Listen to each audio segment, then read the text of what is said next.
I'm Ed Townend from Cardiff in the UK. Just finished mixing my first 5.1 surround sound mix, and you're watching what I'm doing right now.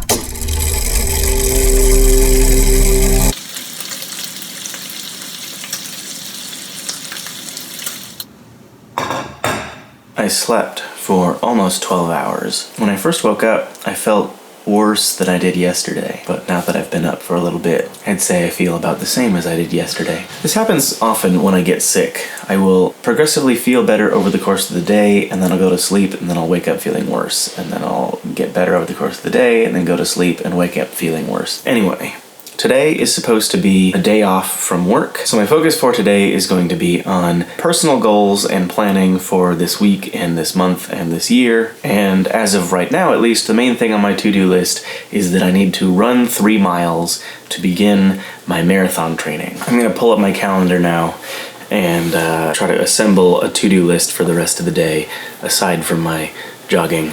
Before I start running for 2018, I need to get some new running shoes. The ones that I have worn down quite a bit, so I'm gonna start fresh with some fresh kicks.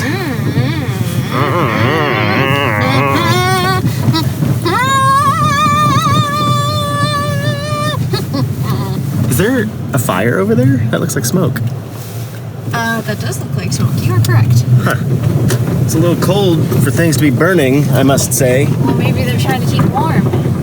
Maybe that's not the point. I wonder what's one of those trash burns.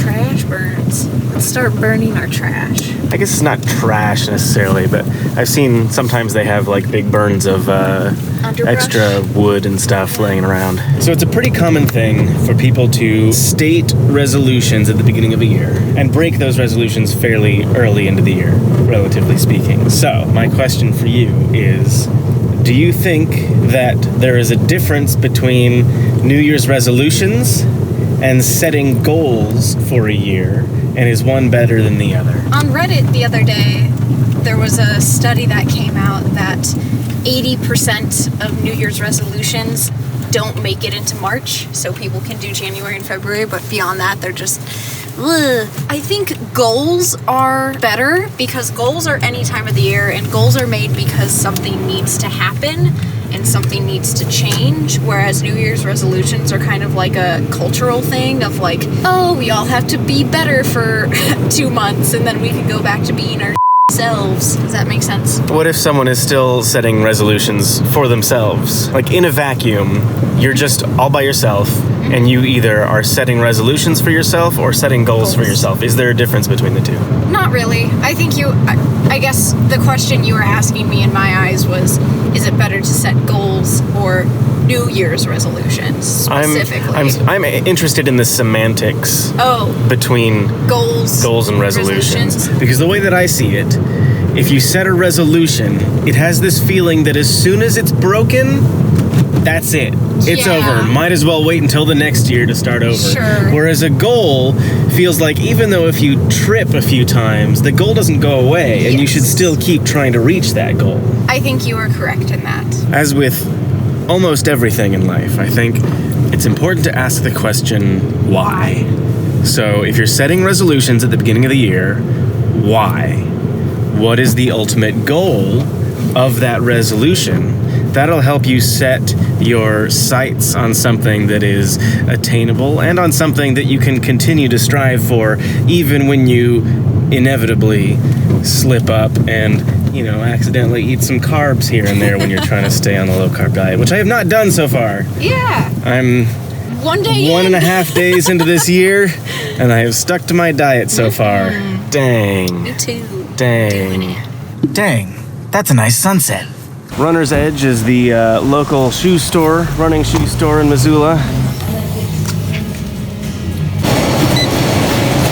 Alright, that was just over 3 miles. I felt pretty lethargic. I haven't gone jogging for a while, and I also am not sure I've ever gone jogging while weighing this much. But you did it. It's a little bit weird to think about how if I were still at my lowest adult weight, this run would have been like me running with a 40-pound weight vest on. It's a lot of extra weight to go running with, Kelsey.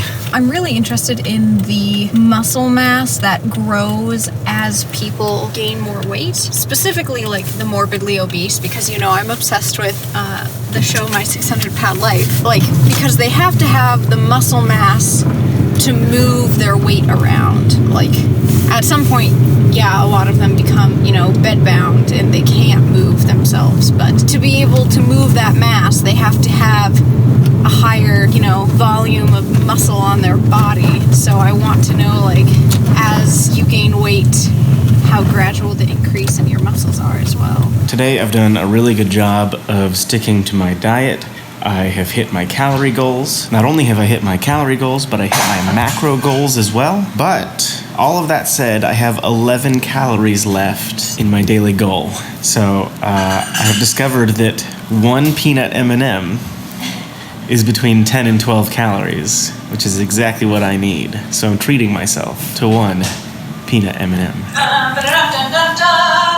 Charlie just pointed out that this Kinder Joy... I was having a hard time opening it. Maybe... Oh, what's inside? What is this? Oh, it's for girls, obviously. Okay, that's like a... I mean, look how feminine this is. Clearly. Oh, yeah, definitely for girls. Let's give them a purple spider. Uh-huh. It's not a spider, it's only got 6 legs. It's a girly ant. Apparently he holds paper in his mouth. Or her mouth.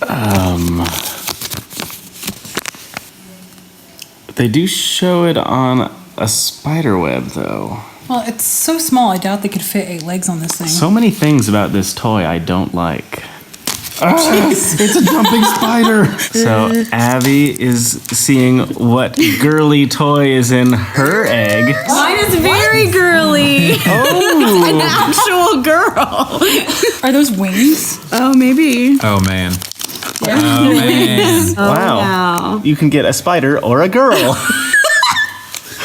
Girly things. One of the things that I want to do in 2018 is track more data about my life than I have in previous years. And I spent a lot of time today trying to figure out methods of data acquisition that are interesting but also not too obtrusive in my day-to-day life. In my research online, I found a guy named Nicholas Felton who for 10 years would release a thing every year called the Feltron Report. And when I saw what he was doing, I was like, yes, this is what I want. But I'm not sure how to gather the amount of data that he was gathering. This is a problem for another day, however, because it's late and I should go to sleep. I don't feel like I had enough time today to get everything done that I wanted to do. It's a fact of life that sometimes you have to socialize and interact with other people, and that takes time. So while I was happy to interact with other people,